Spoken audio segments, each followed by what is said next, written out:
I'm Katherine Marquez. I'm an Environmental Resources Manager with the Delta Conveyance Office. And I just want to thank you all for having me here today to talk about the Delta Conveyance Project. So first I wanted to get started with a little bit of information about the State Water Project in general. 3 out of 5 Californians depend on water from the State Water Project. And 29 state water contractors purchase and distribute that water through the State Water Project to about 27 million people. And millions of those people are from disadvantaged communities that really depend on the State Water Project for an affordable water supply. The State Water Project also supplies water for about 750,000 acres of farmland and helps support California's economy, which is the 5th largest in the world.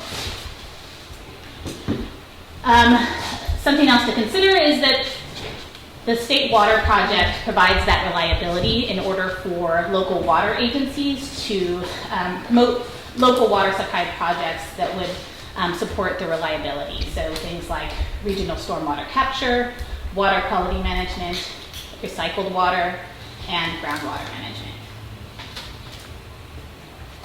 So the project objective for the Delta Conveyance Project is to really modernize the aging State Water Project infrastructure in the Delta to restore and protect the reliability of the State Water Project and the reliability of State Water Project deliveries in a cost-effective manner consistent with the state's water resilience portfolio. So our objectives are to address sea level rise and climate change, minimize water supply distribution due to seismic risk, protect water supply reliability, and provide operational flexibility to improve aquatic conditions. We're not taking questions until the end. Okay, no problem. I'll write it down. So this figure is an overview of a combination of all of the alternatives that are being evaluated in the environmental impact report. There are 3 different alignments that are being evaluated. There is a central alignment, an eastern alignment, and a Bethany alignment. And there are multiple capacities that are being evaluated. So if we start, I guess I'll just walk over here. If we start at the top here, these 3 orange dots represent potential intake locations. For the 3,000 cubic feet per second capacity, only 1 intake would be utilized. It would be that most southern one. For the 4,500 and the 6,000 cubic feet per second capacities, 2 intakes would be required. So this one and then the middle one. And for the 7,500 cubic feet per second capacity, all 3 intakes would be required. So it's really only with that last alternative where that 3rd intake comes into play. So this black line is common to all of the alternatives, all of the alignments. It's that connection between the intakes to the Twin Cities launch shaft. And it's from that launch shaft where it really diverges into the 2 optional, really 3 alignments. At that launch shaft, there is a potential to follow the central alignment, which is much closer to previous proposals, and it connects it down to a southern forebay, which is to the northwest of Clifton Court Forebay. From there, it would connect to the California Aquaduct intake, the existing California Aquaduct intake, and the existing Banks pumping plant. Whereas the eastern alignment pretty much stays out of the central delta. It follows much more closely to the I-5 corridor, and it diverges in this lower Roberts area into the eastern alignment, which would again connect to that southern forebay, or the Bethany alignment, which goes more along the sort of southern portion of Clifton Court Forebay, which is it doesn't require a forebay though, so it connects directly to a Bethany pumping plant, which would then have aqueducts that go up to the existing Bethany Reservoir, and the water would flow out into the existing Bethany Reservoir. So One of the things with CEQA is that we have to identify a proposed project. So not a decision on exactly which one we're choosing, but which one we're leaning towards as we're publishing our public draft document. And so we have identified the Bethany alignment as the proposed project. That one is 6,000 cubic feet per second, so it's the two intakes, following the blue line to there, and then following the green line, excuse me, to Bethany Reservoir. So one of the main reasons for that is the reduced footprint. We don't have to build a southern forebay. That's a huge footprint that doesn't have to be constructed.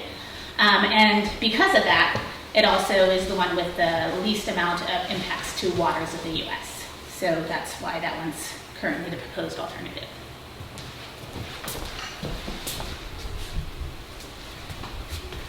So the Delta Commands project is very different from previous proposals from the state.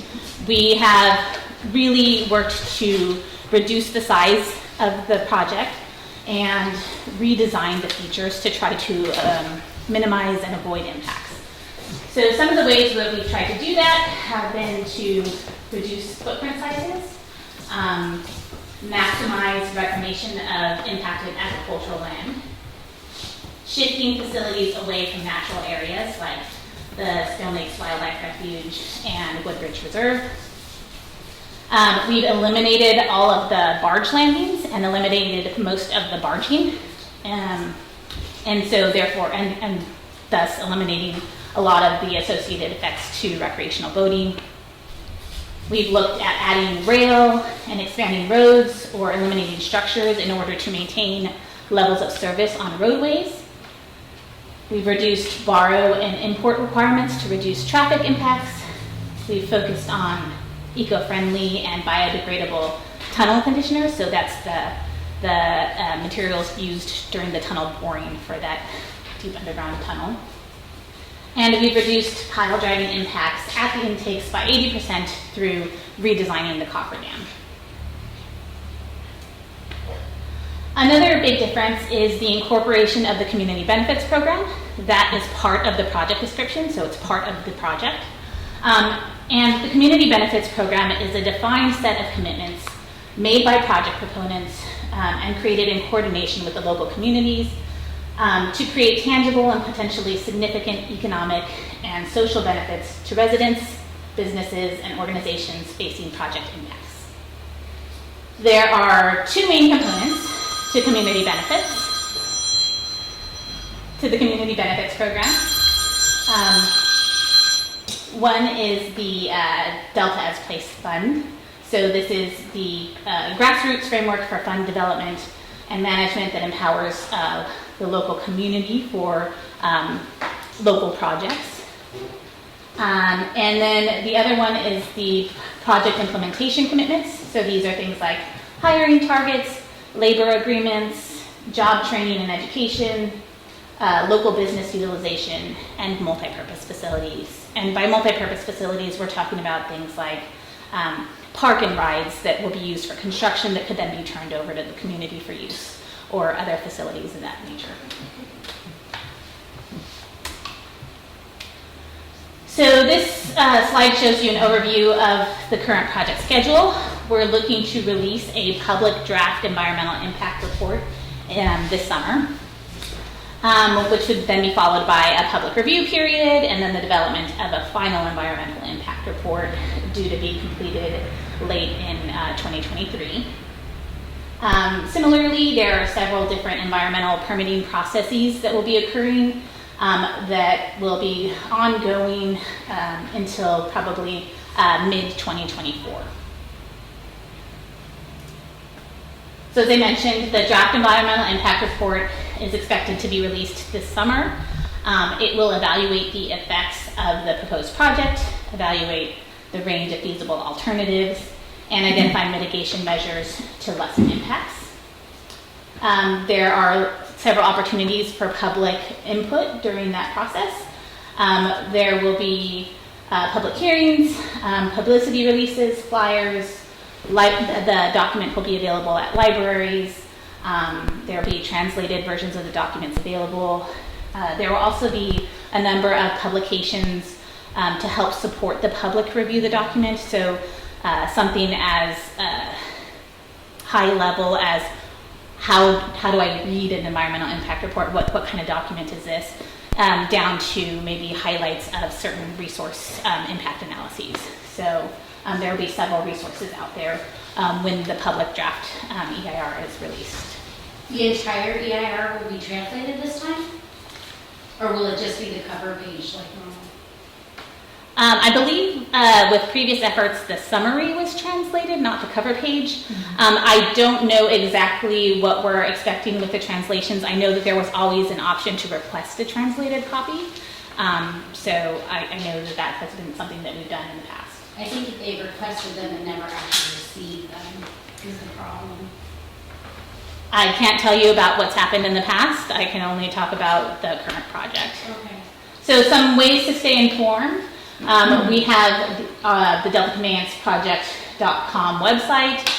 There is also a lot of information available on the Delta Conveyance Design and Construction Authority website, which is responsible for the design and engineering of the project. And obviously there's email contacts for both of those entities and a multilingual hotline that is available as well. So I know that was a very high level overview, but does anyone have any questions? So will the tunnel actually be earthquake proof, earthquake resistant? Because you talked about seismic, and we've already proved that these levees are able to withstand significant seismic events. There's scientists that have shook it and shook it and shook it and never are able to knock it down. So then what we focus on is, will this tunnel that you're planning on using to store water, is the tunnel in their segmented pieces, is that actually a high percentage of earthquake proof, low percentage? This is a question that we've asked you guys over and over and over again, because if there was a seismic event and that tunnel is full of hundreds of acre feet of water, what will happen to our communities if there's an event that's a seismic event and our levees withhold, but your tunnel doesn't? So what is the rate this time? How earthquake proof is that tunnel? Julie, do you want to Yeah, ask so I can tell you what Phil Ryan answered when you asked him this question, and that is that the tunnel technology is proven to be highly effective within an earthquake event. And the reason for that is because of the way that the segments are joined. It's actually quite flexible, and at the depth of 100 feet, most of the earthquakes that we experience in California are not going to be rupturing at that level. They're usually rupturing on the surface.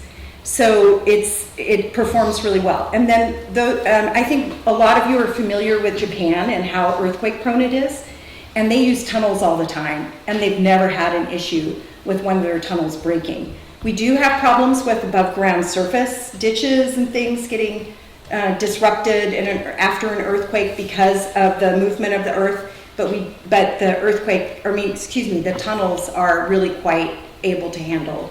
And Phil, I think, gave you a more scientific answer, but that's always been the answer. He did give me a scientific answer. Unfortunately, that answer was, this is untested, unproven ground. These are our theses, these are our theories. This is not based upon any scientific fact that we have. This is based upon what we are guessing, and this is based upon ground that you guys really don't even know what's there because you've never been able to do boring testings. And I researched the information that he gave me from Japan, and there are very far and few, and no tunnels that are 40 foot in diameter underneath the ground, full of hundreds of acre feet of water. That is not something that you know. You can't go study that anywhere because this has never been done. You're literally doing an experiment. We're not. On the people of the Delta, and you want us to believe that there's some great amount of earthquake proof in this giant 40-foot tunnel full of water, but you have absolutely nothing to base that on because it's never been done. It has been. The Hetch Hetchy tunnel has been under the It's bay. not 40 feet in diameter and it's not used as storage. Anna, if You know, forgive me, ma'am. Yeah. Okay, I've studied the tunnels too. Unless it's changed, the concept of the tunnels is they're building segments. They had to make them small so they can transport them on barges. Right. They're gonna be held together with gaskets and dowels. Correct. I'm real concerned. I totally Okay, agree so with you. the segments are not gonna be brought on barges. They're gonna be brought On on rail. train or truck. Okay, well, same thing. They've gotta be small. It doesn't No, matter how you transport them, they have to be small. That was They're the not, point. they're not very small. They're actually quite large. That you can only put one per flatbed or two, depending on the truck. So that's not a small That's a segment. follow the money And when they put them No. together, they use Yeah. steel rebar. And I mean, I think beyond that, I would really have to have Phil answer this question. But he and Graham have answered this question. The fact that you don't want to accept the answer is a different thing. Because in fact, it's been, there have, Well, we are no are you longer. saying they're not segments, number one? They are Okay. segments, but they're not small. They're not being held together with gaskets? They're being held together with a whole, It's a low bid, a mediocre. whole series of engineering, and I don't know if you'd call it a gasket. Okay, a whole series. Right. Right. No, I'm not an engineer, I'm just trying to No big explain deal. what has been explained before. Okay, well, okay, my answer is they're being held together with gaskets and dowels that would be very unsafe in an earthquake. Yeah. Well, Period. I think that, in fact, we wouldn't be able to proceed if that were the case, because we're not the ones who get to decide whether it's safe or not. There's all kinds of regulations Well, that guide I'm it. pretty confident and we won't be able to people are proceed, but in the meantime, we've all wasted billions of dollars on this Yep, project. follow the money Absolutely. thing, yep. Anyway, doing it. So, next So question. I have another question. Oh, go ahead. Go ahead. Well, I would like to know where are the funds coming from and who are the big stakeholders financially? And then what's the timeline for the project once it starts? I mean, we're talking about 10 years, 20 years? Yeah, so the project would be paid for by the people who would receive the benefits. So as I mentioned with the state water project, these state water contractors purchase the water for the state water contract. And in the same way, they would be billed for the construction of the project and the planning. But that's an ongoing issue.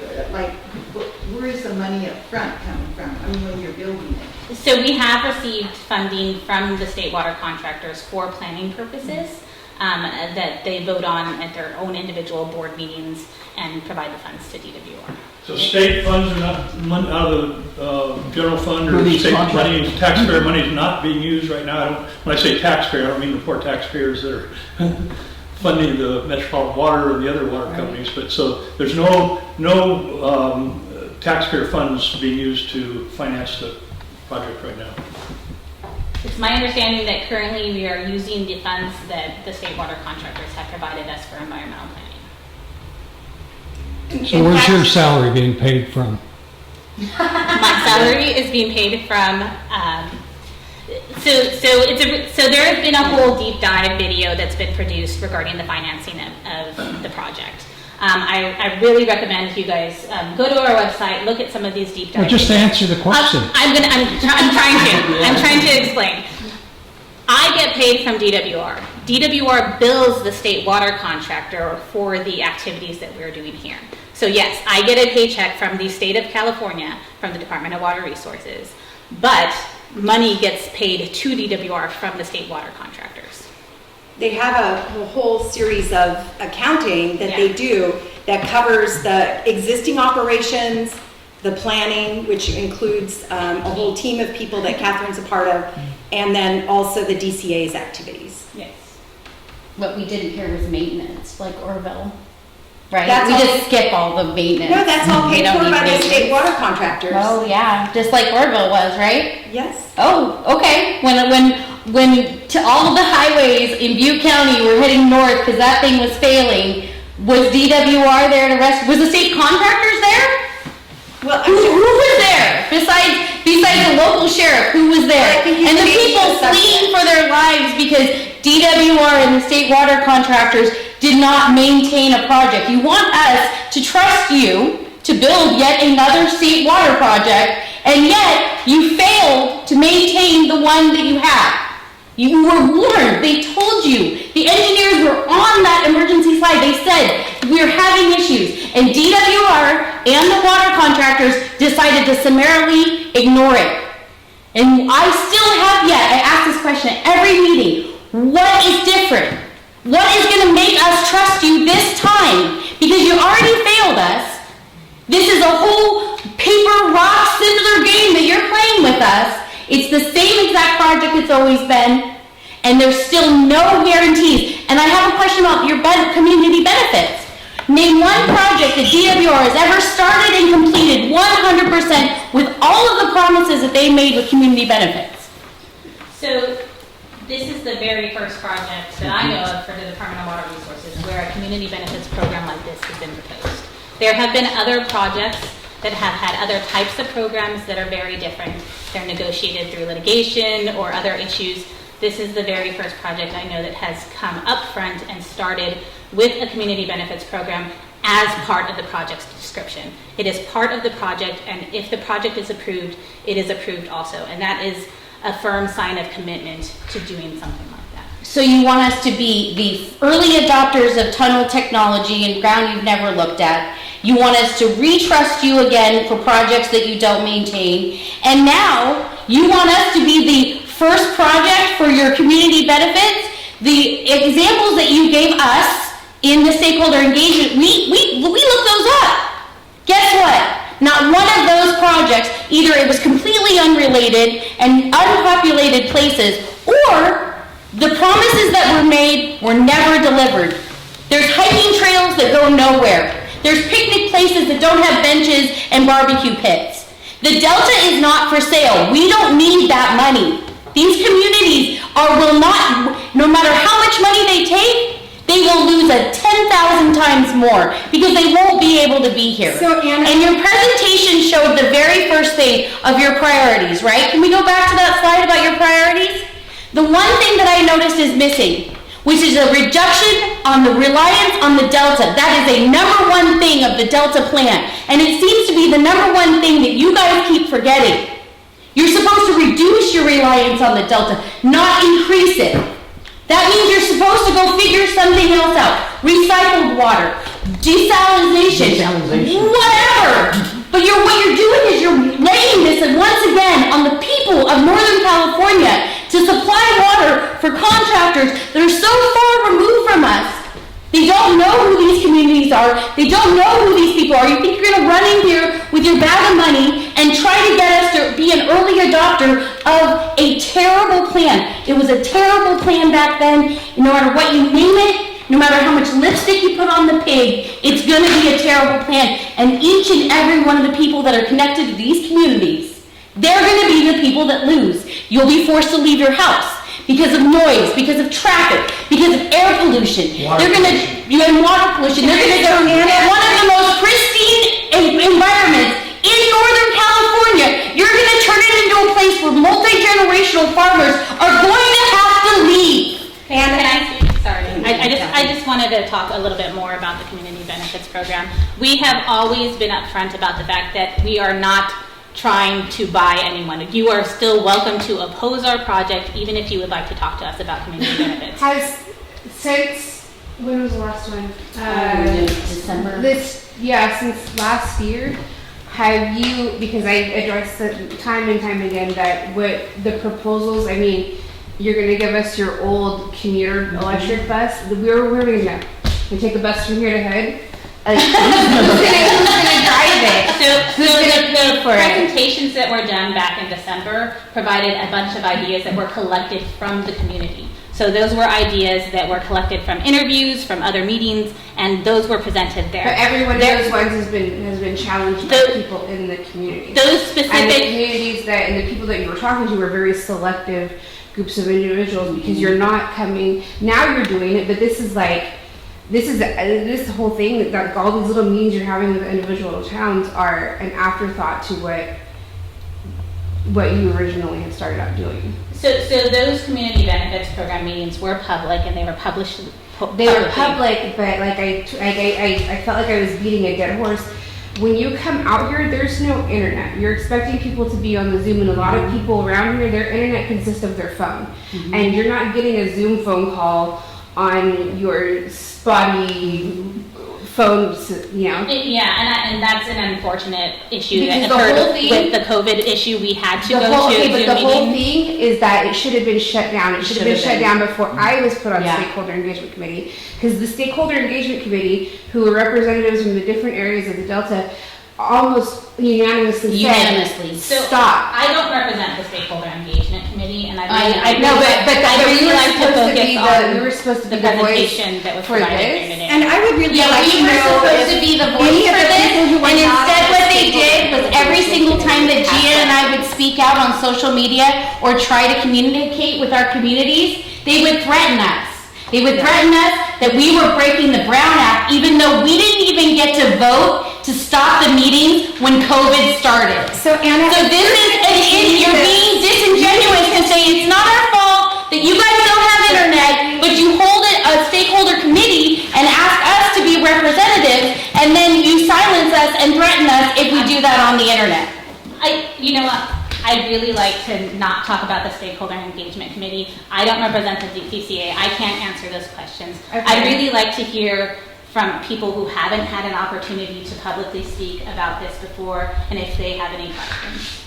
Well, I would like to know the answer to the timeline issue. Sorry, I didn't get there because does that one timeline slide show it construction? does not show Okay, construction. okay. Sorry.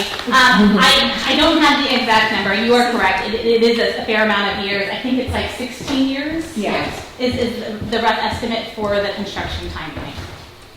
So, So you figure- and figure then- double that. And you're thinking, Yeah. so it's 16 years for the entire timeline. It's not 16 years at every single location where activities would occur. There are certain timelines for each individual structure. So for one intake, it might be a certain number of years. For a shaft site, it might be a certain number of years. But it's not 16 years everywhere where we've identified. So I do think there, on the deltaconveyanceproject.com, that there will be a timeline. And if there's not one there now, I'll make sure there's one, within the month. So that when you go to deltaconveyanceproject.com, you'll be able to find that. it's 4 years of planning and 12 years of construction.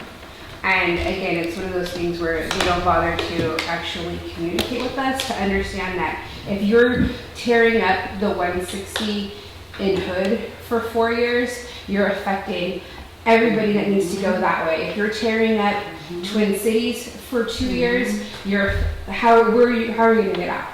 So the way that the highway construction actually works is that the new highway will be built without ever disrupting 160.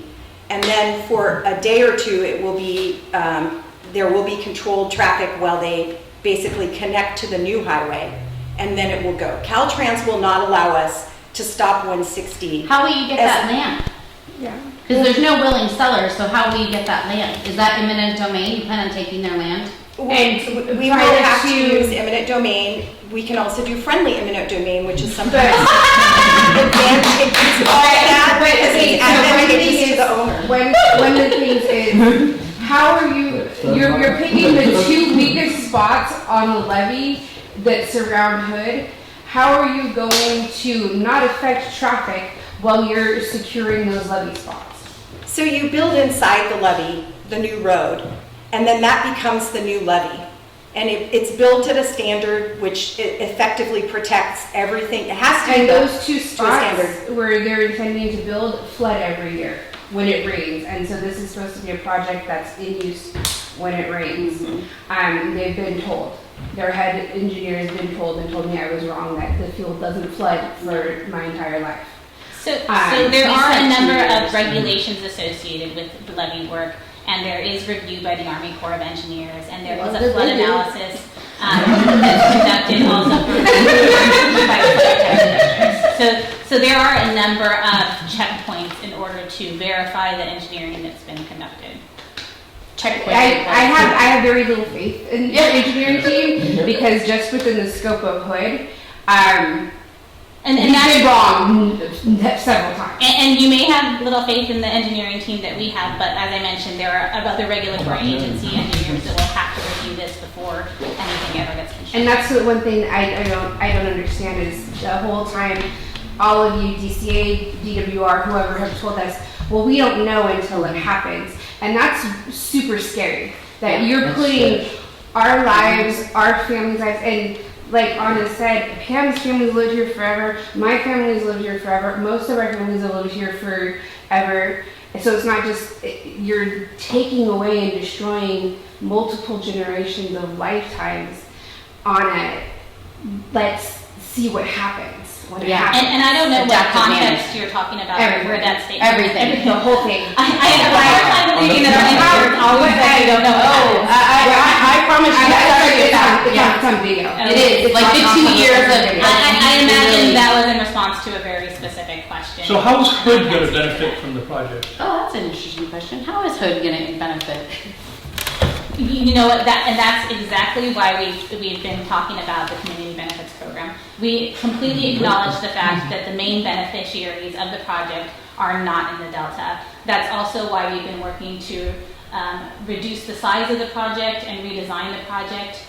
It's not going to get rid of all the impacts, we understand that, but we are working to try to get input from the communities in order to reduce the impacts where we can. We've told you you're going to destroy us, and you're like, no, It'll be fine. It's gonna be fine. We're going to I take asked topsoil. for it. I mean, you all have older buildings, right? That's an understatement. But I asked them, what about our our World War II era previous houses? How are they going to withstand construction impact of pile driving, all that stuff? Oh, we don't know. We haven't done the seismic. So We're gonna wrap them in hold on. mufflers to make them quieter. One thing that I would like to direct you towards is the release of the public draft EIR. So yes, during the stakeholder engagement committee, there were a lot of questions related to impact analyses that were not completed at that time. However, when you receive the public draft EIR, if you have questions, if you want to be pointed toward a specific analysis, flood analysis related to historic structures, we can help you point you in that direction, and that is where you would be receiving the information on the more specific information on that detailed analysis. As far as I know, no one in Hood has had anybody come to their house to do any kind of. But it doesn't require that. Yeah. So You don't want to notify you. It's all in theory. It's all in theory. It's all written down on their papers in their special vaults I mean, that are not translated I mean- into the language that the people here speak. and we do our best to try to communicate the information that we can to the public. If there are things that aren't clear, we appreciate the feedback and how we can make them more clear.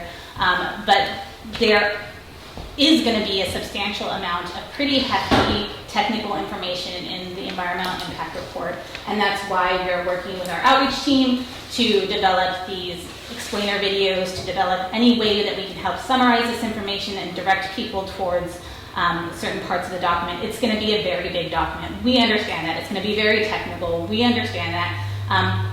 It's not our choice to make it huge and technical. We have to meet the requirements of the law. So you're not going to use adaptive management when you can't figure something out. Is that what you're promising? I did Because not the say that last at all. EIR was just like any difficult question, any difficult intersection, adaptive management. And you guys know what that means, right? That means we don't know what we're doing. When we hit the problem, we're gonna have a group of guys stand over the hole, and the one with the largest salary is gonna make the decision as to what we do. And it may or may not fix the problem, but that's adaptive. I mean, that's what it is, right? I mean, I would like to direct you towards the public draft EIR when it's released, and you are welcome to provide your comments at that point in time. We do have an adaptive management plan. It's more associated with Endangered Species Act compliance. It's not on every little thing. and it's not on the engineering. And it's not on the engineering. It's on it. There for specific impacts. There are instances where we have mitigation measures where if this happens, then we'll do this. If this happens, then we'll do this. We have had to analyze the potential for different levels of impact and how we would deal with that if it came to it. Could you maybe just give a few examples of places where they diverted a river around an ecosystem that did not destroy the ecosystem? I mean, I don't know what answer you're expecting from me at this point in But that's time, not what we're but that's not what proposing. we're proposing. Okay, Well, no, let me it tell you is. this, it's a trick question, Yeah, it it's is. never happened before. It's We've never been asked happened. after 15 years to a succession of DWR managers, or not managers, but the head of DWR, and they've never answered, oh, you can trust us. Well, as you can see right here, people do not We trust don't the trust you. DWR. We have a specific operations plan that, You have an operations plan? Can we see it? Because we've asked for that for 2 years, so we would love to see the operations plan. there will be a description of operations in the Okay, draft environmental a impact description, report. okay. And that will discuss some of the constraints that there are related to operations. There In are other words, several there constraints is- you related to have no answer then, operations, right? which Yeah. would not allow us to completely divert a river outside of an ecosystem. There are constraints related to Endangered Species Act, there's constraints related to water quality. Sure. But We there's have also limitations. capacity, And there's a capacity. because the intakes only take 6,000 CFS. Only. And that's not Each. going to be, at that point in the river, that is never going to be, No. when it can Sure. operate. Okay, well, Never. that's a good point. The tunnel's gonna be 40 feet in diameter. When I talked to Mark Cowan, when he was head of DWR, he said you could push 15,000 cubic feet per Correct. second of water through a 10-foot diameter tunnel. Correct. So you could push not only the Sacramento River, but every river in California. through a Correct. The 40 foot. mitigating factor has never been the tunnel, it's always been the intakes. Yeah. The intakes are. Right, but you can, why do you need a 40-foot tunnel then? You could use a Yeah, 5-foot. why don't you use It's a so that 20-foot you tunnel? can, it's so that you can reduce the friction and have gravity flow all the way to the southern delta. And I'm not joking, Anna, so I don't know why. And Part of it, why would you build something so large if you didn't intend to use it? We've learned this since the railroads came through here. If you build it, they will use it. You think that we're really honestly this stupid to believe that you guys are just overpaying and overbuilding and oversizing this thing for something, for these meaningless answers of yours? Like literally? You really honestly think the people of the Delta are that dumb? Well, I would like you to describe for us what you mean by the reclamation of agricultural land. What does that mean?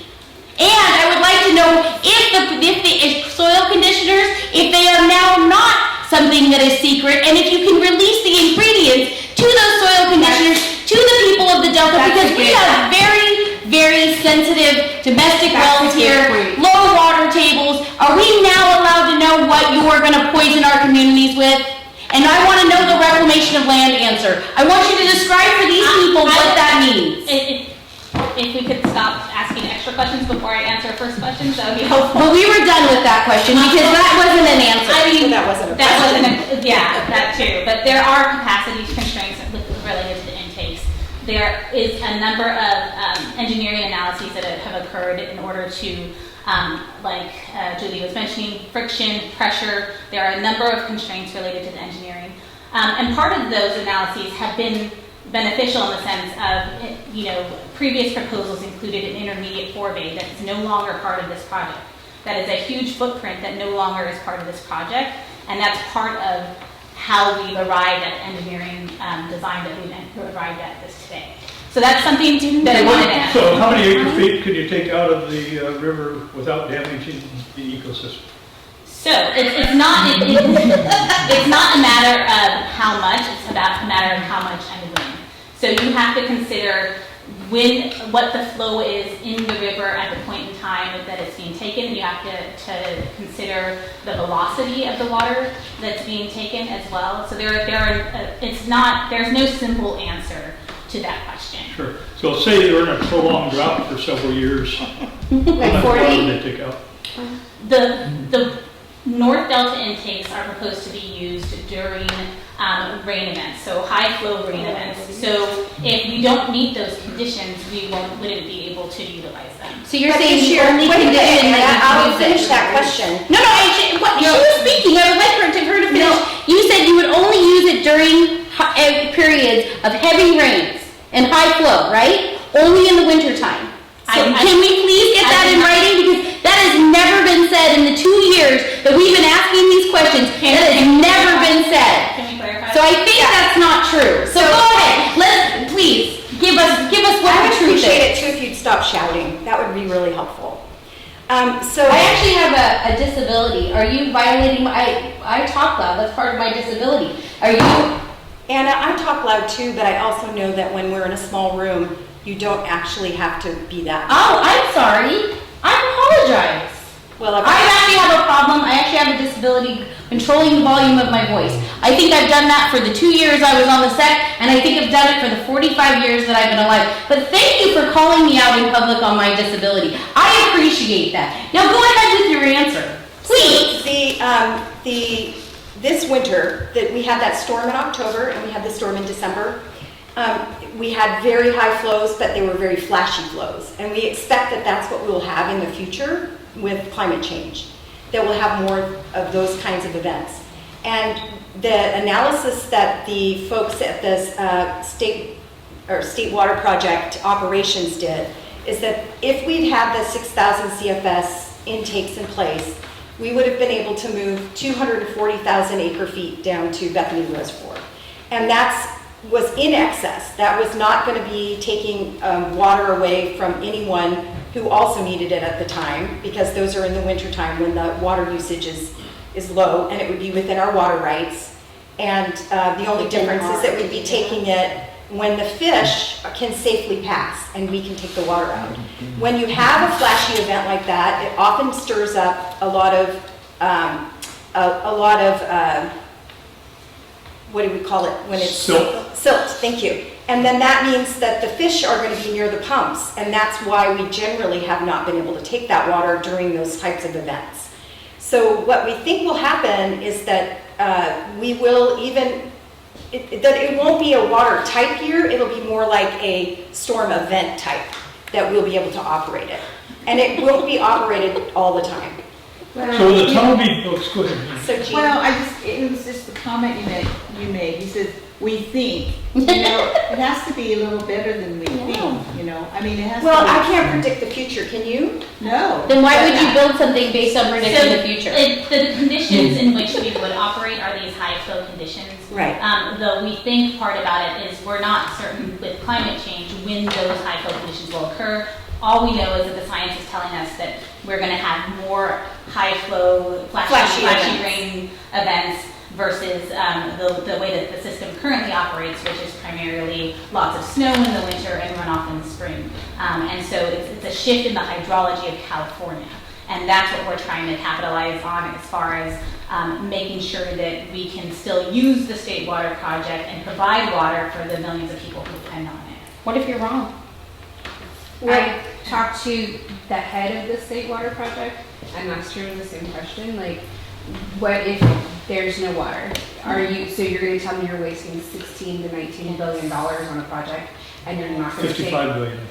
So actually the water And she said no. And I was like, so you're going to pull water when we have no water to give you?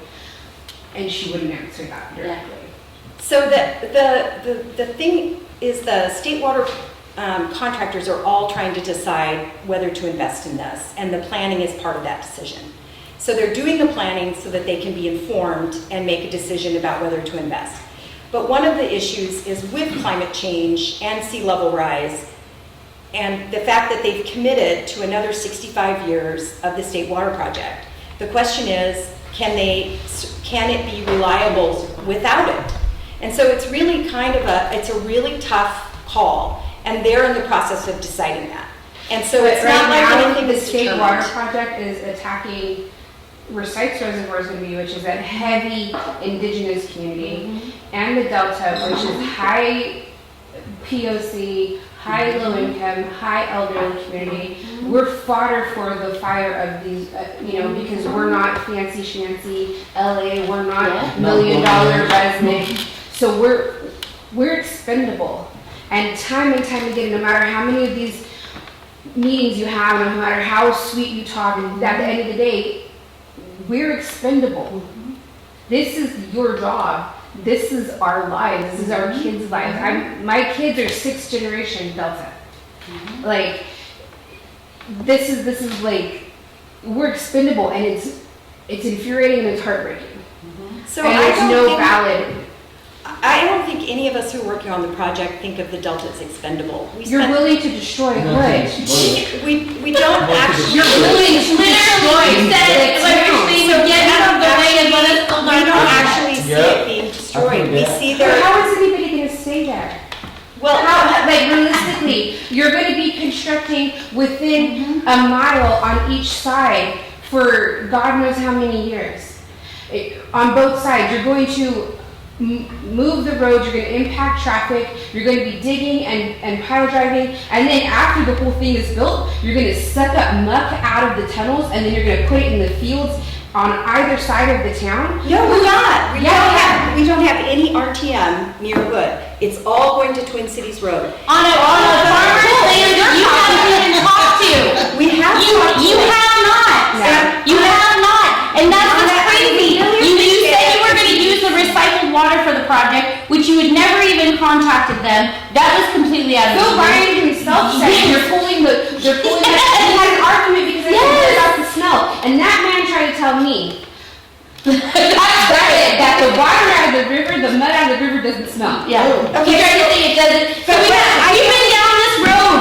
We have been 2 years in these meetings. Oh, the settling ponds. Okay, because the tunneling material is only coming out at Twin Cities Road. Yeah. The settling ponds is dredged out once a year, and if Phil told you that it will not smell, then I don't know what else to say, because he's the one who has worked on. I'm the one that I was raised in that river. I was raised in that water. He's worked on the river his whole career. He's done he's done the Fremont project. That man argued with me. That the road from here to Hood on the railroad tracks wasn't going to take out my cousin's house. He was adamant. They pulled up a map. Oh yeah, we do have to take the house out. Yep. You do have to take the property out. And let's talk about what your reclamation of farmland. So you intend to take the take the topsoil off, stick it in storage for 16 years off of prime ag land from a multi-generational cattleman family, and then you're going to put the tunnel muck down, and then they plan on putting the topsoil back. But now it's 26 feet in the air, so he's going to have to get like genetically modified cows that now can climb steep elevation. I mean, it is such an impervious level of ridiculous. It is ridiculous. For the EIR. It is ridiculous. And I am seriously concerned about soil conditioners. I am so worried about that. But what do you care? Because we're all going to be gone. Last time we talked about, we asked about soil. Mr. Beebe had a He has a question. question over here, yeah. I'd like to ask a couple of questions, just from a dumb layman's standpoint. That'd be great. I have a first question. Are you trying to tell us that Hood residents like her and Clarksburg residents don't have to move out of their homes?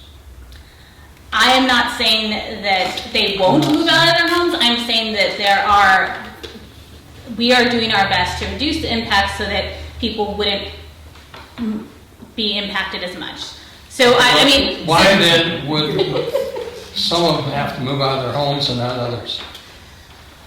Well, you can look at the map book, Yeah. and you can see exactly where the facilities are. Yeah. And what we've tried to do is to avoid structures as much as possible. But it's not possible, just like with the freeway project, it's not But possible what about to the not. noise of construction? So that's So one of the things that was in the presentation that we discussed has been the reduction in pile driving at the intake facilities. So Yeah, like boom, boom, boom every Yeah. 7 seconds? So now it's vibration. completely understood. So there had been, part of the concerns for previous proposals have been to use, what do they call, cast-in-place piles or other types of piles where it's not impact pile driving. So we've done the engineering in order to utilize that type of pile to the greatest extent to minimize the amount of impact pile driving, and that's where it's been reduced by 80%.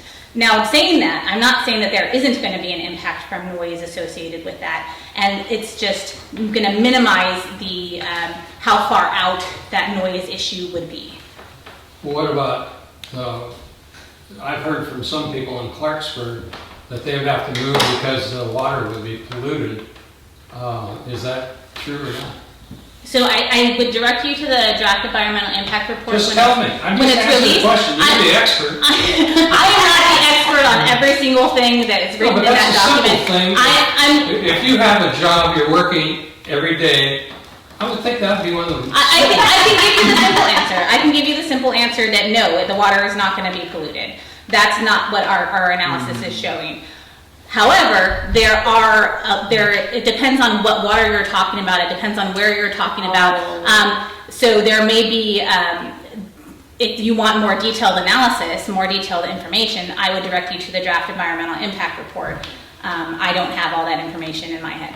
Okay, I'd like to tell you, I remember many years ago, I was in a meeting at the legislature, Capitol, when the head of Orange County's water department was there, and he told a story how DWR said he would have to pay $1 billion to $2 billion, and he said, well, how much more water am I going to get? And the answer was, well, I don't think anything.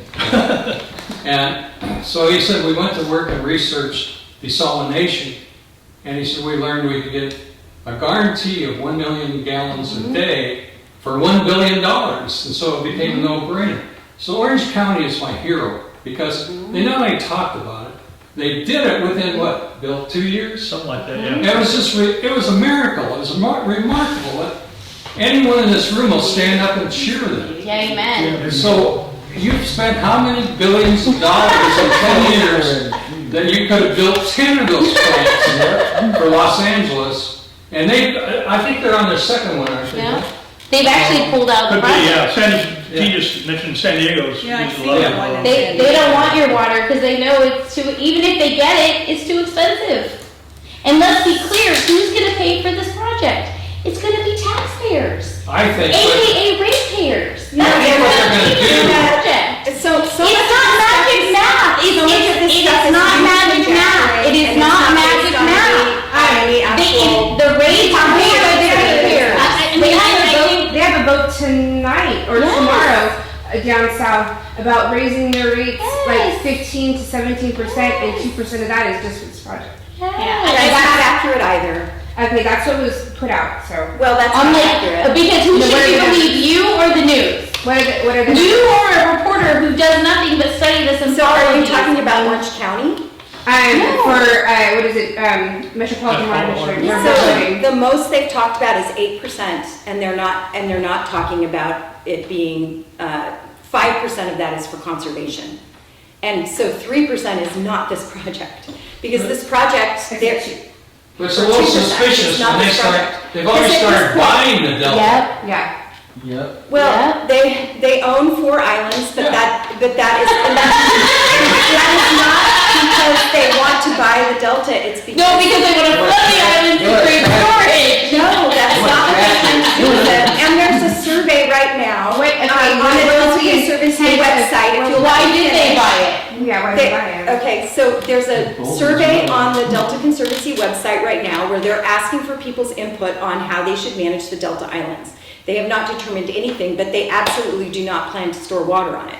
And part of that is because the water would have too much organic matter in It'd it. be too dirty for them. It would, for So urban you're telling me consumption. Metropolitan Water District spent all that money, bought those islands with absolutely no intention, and now they're putting out a survey for us folks to help them figure out how to So, spend their it's money not- and use their land. Okay, fine, so let's say they're building condos on these islands. No, they're not. And But the if you just stop patronizing ideas, we're not done. no, the reason that This has been 10 years, we're not done. So the reason that they purchased them is because they are on the pathway. If there's ever a seismic event and they have to create a secure pathway for water supply, it's on the pathway.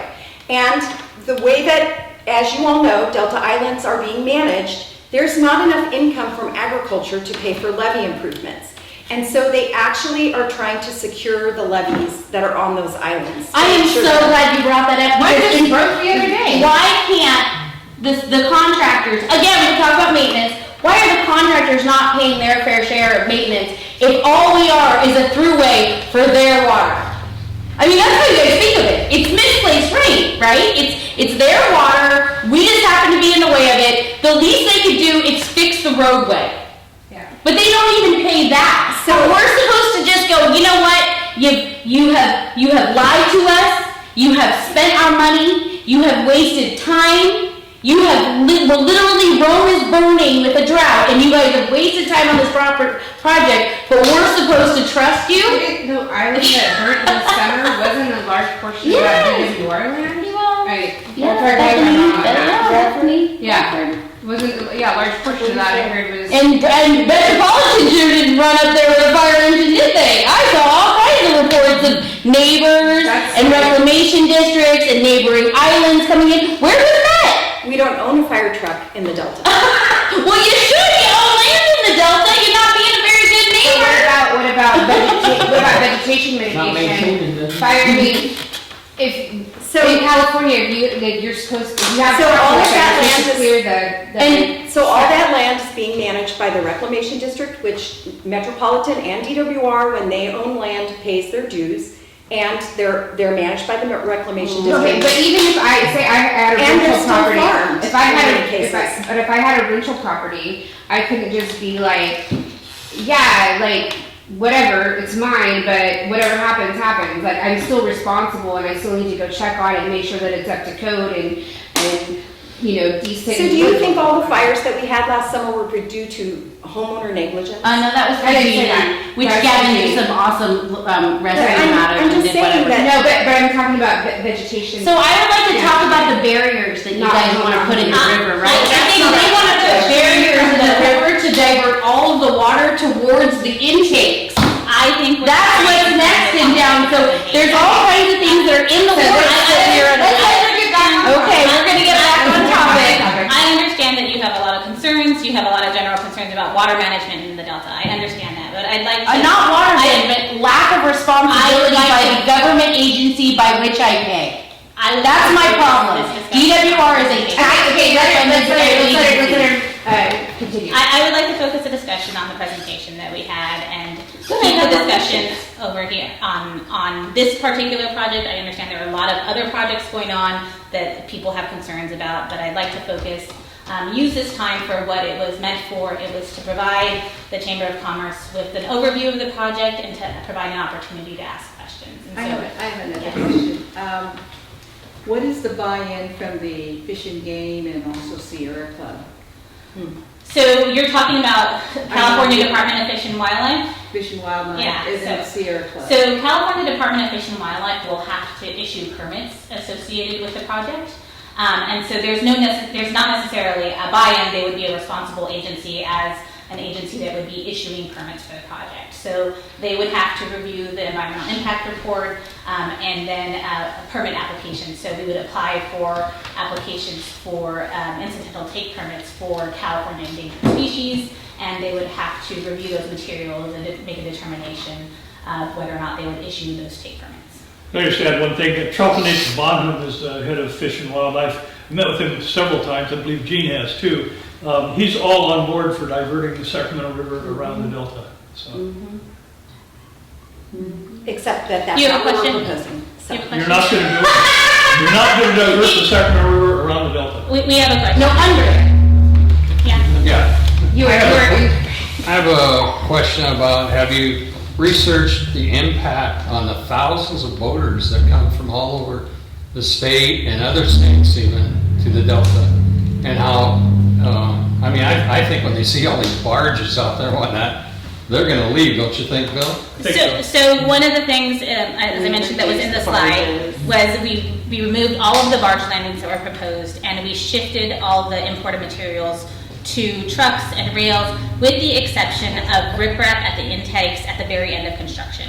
So that would be the only time when there would be barging that would be. So they won't have any trouble getting past on the Sacramento River when they're going to Sacramento? Oh, they will. It'll be sticking out in the Well, let her answer. No, as far as my understanding is, there is a recreation analysis that will be part of the draft environmental impact report. So I did want to mention that, but it's my understanding that no, they would still be able to, just in the same way that you see barges out there with riprap all the time for levee repairs and other things, it would be the same way that it is now. And the construction, the finished construction is 65 feet into the river at a point where the river is between 400 and 600 feet wide.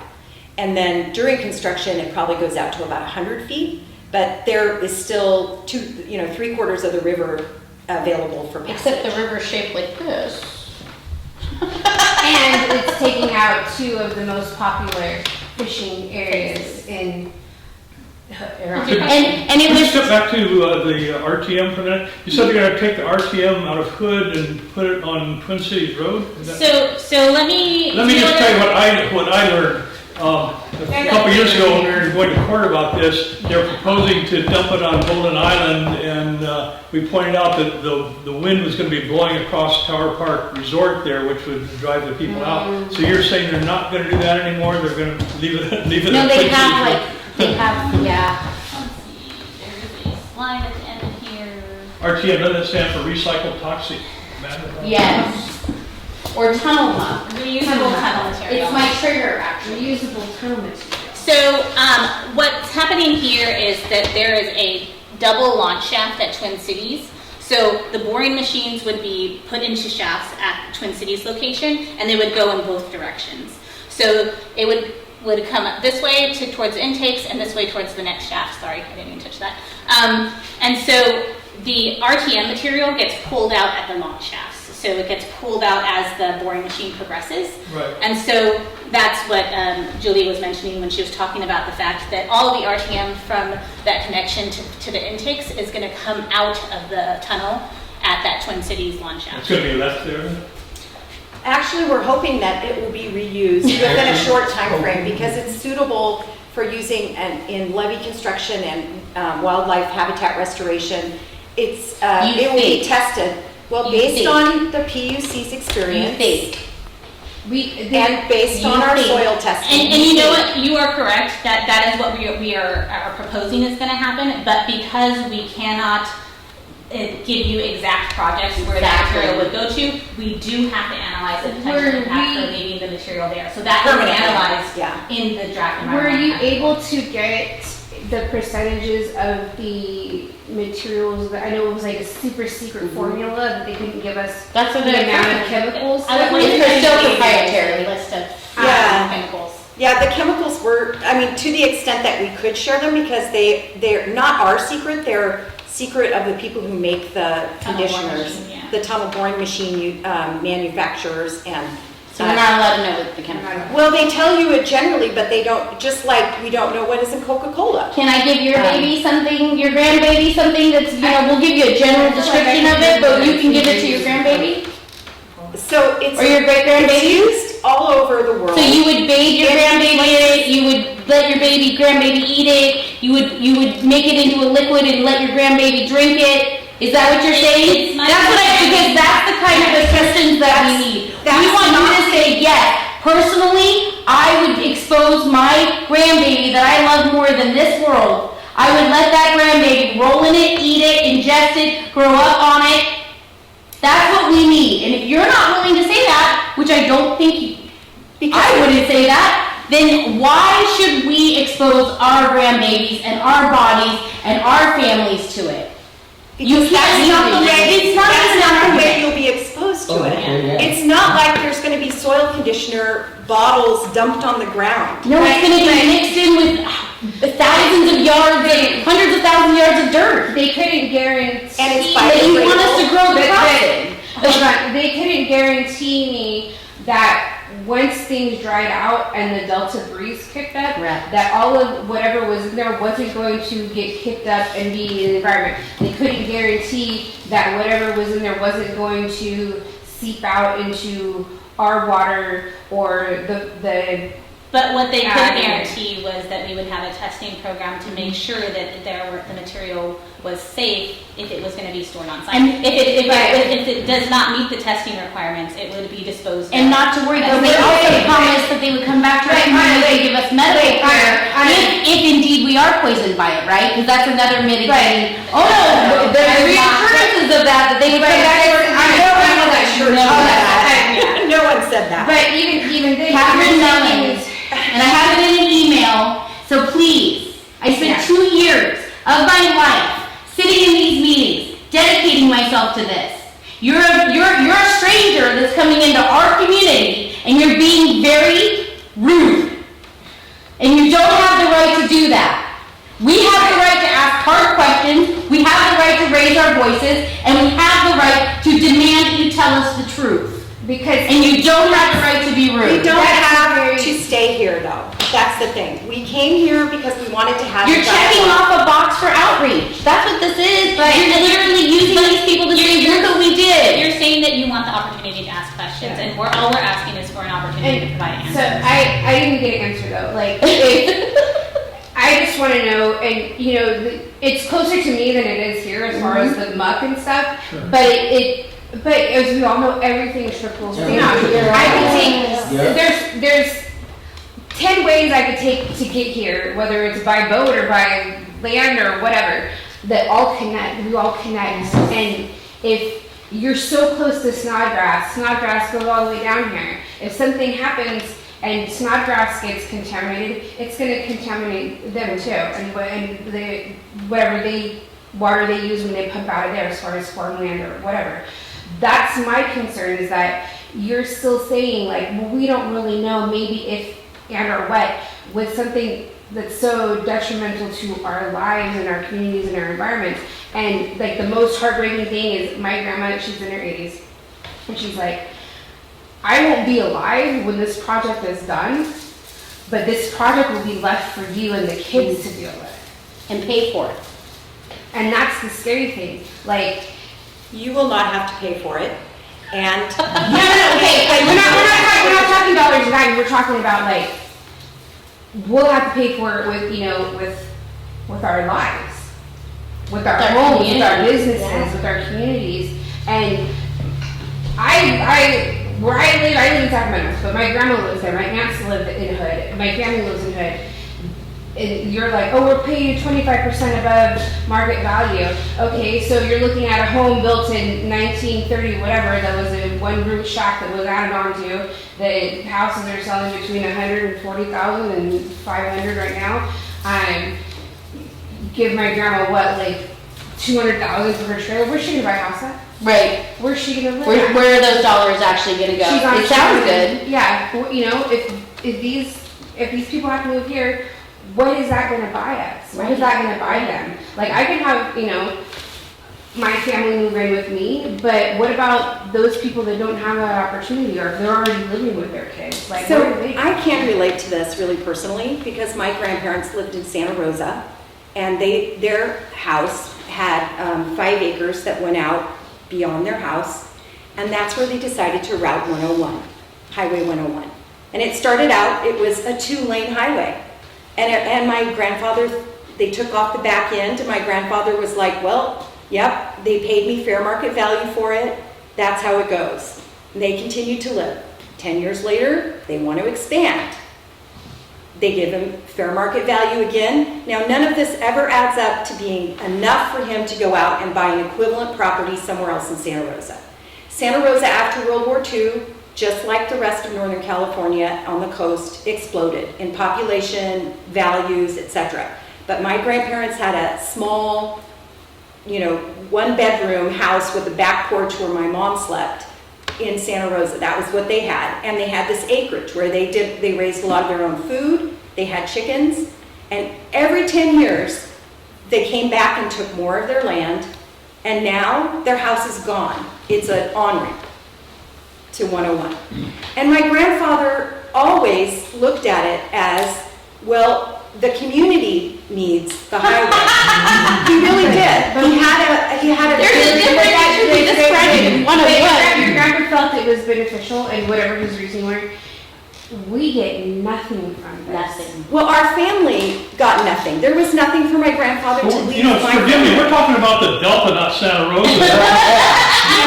I'm not saying that. We've all suffered in a lot of ways, but we're gonna stop the suffering now and Yes, stop this. stop. project. What I'm saying is that there's. You should be on our side. You should be on our side. You should understand what these people feel. I didn't catch your name. Julie. Julie, that was a great example you gave. I loved it because everything you said, it got worse. And it's what's going to happen here. So I really appreciate your story. But it's not about it getting worse. It's about that sometimes as a community member, some people are making unequal contributions. You know, other people who use Highway 101, never had to give up anything. At all. But why should we? And give that's up? why we have a community benefits Right, program, right. is in part of recognition that it's unequal, But the your impact of story- the benefit. Your story And is an example what the government always does. Yes. And, you know, it's kind of disheartening because when we leave here tonight, you can check off your box that you've given this meeting to some Delta people, and none of us will outlive the government. So they'll end up winning no matter what we do here tonight. That's what's sad to me. But we are the government, and we are all part of California. Are you here to protect us? I'm Because not, I don't think you are. I I'm don't not law trust you. enforcement. I'm not law enforcement. I think But this whole thing about, will you guys be willing to sacrifice for the greater good? how much do we sacrifice? Though? I'm not asking you to sacrifice. We already sacrificed But a that's water what you quality. said, though. Look. You said my grandpa gave up his. He didn't give it up. He sold it. Okay, he sold it. Sorry, he benefited That was more. terrible. From from this thing, but he's like, how much more do we have to give? Well, so the difference is whether or not you see yourself as, how does it benefit though? that's why we're having a community benefits Okay, but- program, and that's up to you to So decide. cash, how you so want it. cash money. No, not cash money. Okay, so Money for. Okay, I need you to stop. Okay, I'm sorry. Go ahead. You offered an educational center for who? If there's No, we're not We offering have that. not offered anything specific. Again, I have meetings. Again, I got meetings. We identified projects that were proposed by the community Okay, as potential right. options. We have not decided on any specific. Okay, so they haven't decided anything, even though they've asked us and we've told them what we need. And what was presented to me was an educational facility to teach the people of the Delta how to do office jobs. Because, you know, y'all are gonna get up and go What? type now. Yeah, that's what was proposed by multiple people. The leftover bus from the transit from over by Franklin to Hood, that was gonna be given to us. They might throw in some scholarships for the kids that are not gonna be here. And then when I said, well, could you do like on-the-job training? Yeah, we could teach them to do construction.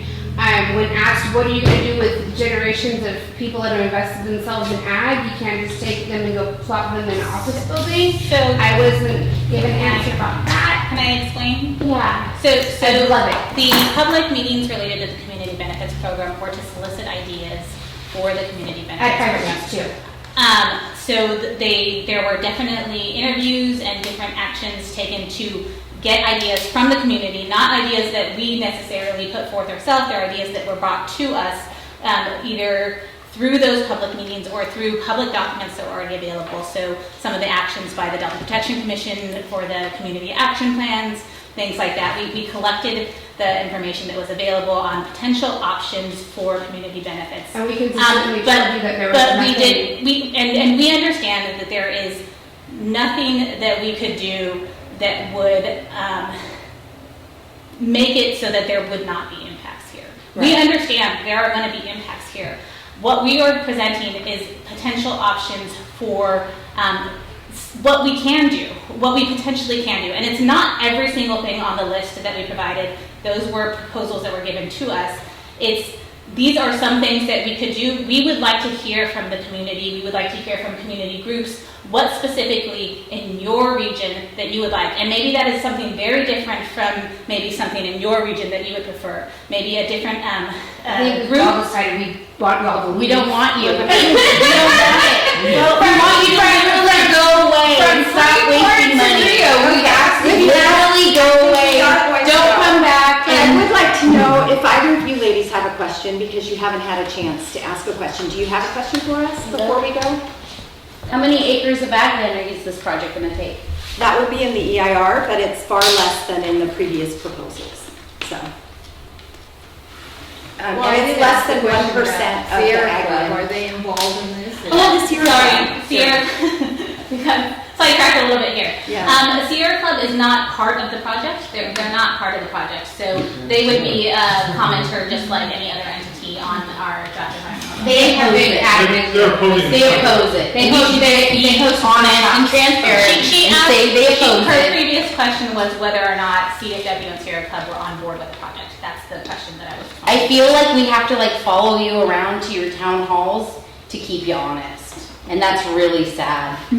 Is there a list of Especially what you, town hall we're Julie. gonna It be? is really, really, really sad because you know what the truth is. And you know there is no amount of money, no amount of community benefits that will ever even touch the level of impact that's going to happen to these communities. And you come around to our events and you come around to our social events and you're trying to be one of us. And in the meantime, literally, you're trying to figure out a way to fool these people into believing that this is somehow a good thing. It is not up to us to bear yet another burden of yet another water project. We already support Shasta. We already support Oroville. We probably are going to get sites shoved down our throat. It is time for Metropolitan and Southern California to figure out their own storage on their own land that impacts their own people. It is keep your straw out. You guys have done Owens. You guys have destroyed communities. Destroyed. The fact that you tout Hetchy is one of the saddest things in the world because the impact of Hetchy, although we don't see it, is huge. And there's still coalitions of people who are calling for that to be cut off because of the environmental and impacts on communities. So please, just be honest. Be transparent. We are here to take your community, to take your home, to take your land, and we expect to get out of the way, and we may hand you a check on the way out, which does not meet the market value of what you will have to go find. So your story is the one that you choose to believe, but it does not represent.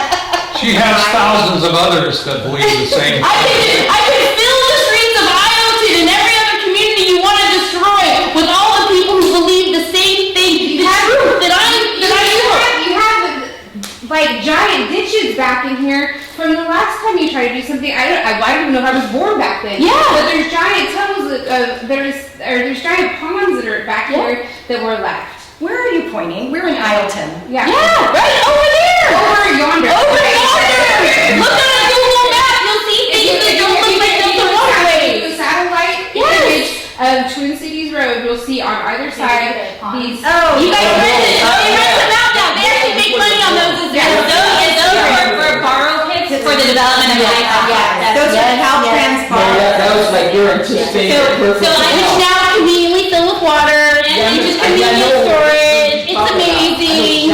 But yet again, the state of California comes in, does something, impacts us, and then literally, like a bad tourist, dumps their garbage and drives away. We don't want you here. We don't want this project.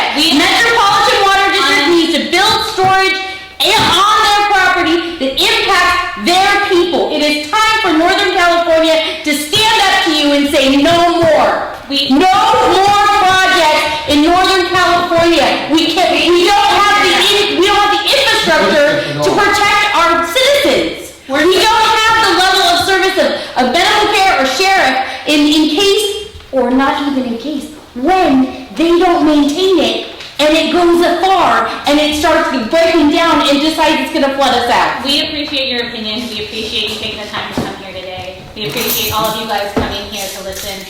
We have offered these sessions as a possibility for people to ask questions, people who haven't heard a lot about the Delta Commands project, people who want to learn more. I bet they learn more tonight by Gia and I being here than if they would You just are listen to welcome your to presentation. listen. We plan to because our public Now meeting. we can because we're not going to get threatened to be. Literally, we're not going to get threatened by DWR that we're going to be put in jail for liking each other's posts on Facebook. Hallelujah! We are free! And you know it's true. So is there a list of the places you? Yeah, we'd like a list, please. Yes.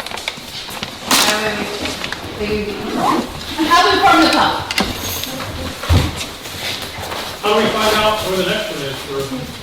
We gotta put the word out. Go to the left. You have to secret them. They are secret, yes. This is supposed to be a secret. They were pissed off when I showed up. Actually, I'd like to say something. That's a very heated meeting tonight. And we know all three of you are good people at heart. But you have a job with DWR that you have to support that for your paycheck. You might look in the mirror tonight and ask if you'd like to get another job someplace else, because you are nice people. And I recognize Cancel to that. another agency. You've got a hell of a tough job, and I think you're on the wrong side of history. Amen. I agree.